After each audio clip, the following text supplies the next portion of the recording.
So ngayon tuturuan ko kayo ng early recognition ng stroke ha. Para to sa mga magulang nyo, sa mga lolo nyo, o sa mga partner nyo ha. Para alam nyo yung gagawin nyo. Okay? So pakitandaan yung acronym na Be Fast. Be Fast ha. So number 1, letter B sa Be Fast. Ang balance, no? Natutumba-tumba, naliliyo-liyo, sasabihin niya, na common na sasabihin, na parang kakaiba, hindi ako makatayo ng ayos.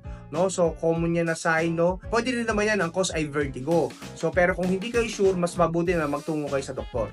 Okay? Number 2 ay eyes sa Be Fast.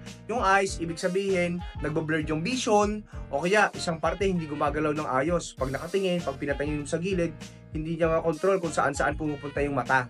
Okay, kaliwa o kanan yun ha. Okay, so ganun yung pwedeng mangyari. Number 3, letter F, facial asymmetry. Ito yung most common. Common naman yan kapag kumakain. Biglang bumagsak yung isang parte ng mukha, hindi na makangiti, o ikaw mismo makakapansin, parang may kakaiba sa mukha mo.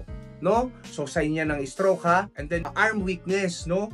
Isang parte ng katawan hindi maigalaw, no? Common yan pag nagdudumi tayo. Hindi maitaas yung tabo, hindi maabot yung likod, no? O kaya wala talagang pakiramdam o namamanig yung isang buong parte ng katawan. Yung S, yan no, common din, ha? Pangalawa to sa most common kasabay ng facial asymmetry is yung slurred speech.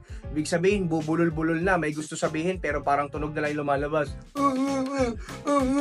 Ganyan na lang yung tumutunog, no? O may nabubulol lang, nabibigay naman yung words pero hindi mo na maintindihan. So, kahit isa lang dyan sa mga sintomas na yan ay sign na ng stroke. So kapag ganyan, kailangan mo nang gawin yung letter T, time to call your doctor or pumunta sa pinaka malapit na ospital na may emergency room, no? Sa mga ganyan, wala akong technique na matuturo sa inyo kung paano kayo gagaling o paano yan ay aasikasuhin sa bahay. Kaming mga doktor lang ang pwede dyan. Huwag kayong magmamarunong at pumunta agad sa ospital. Okay?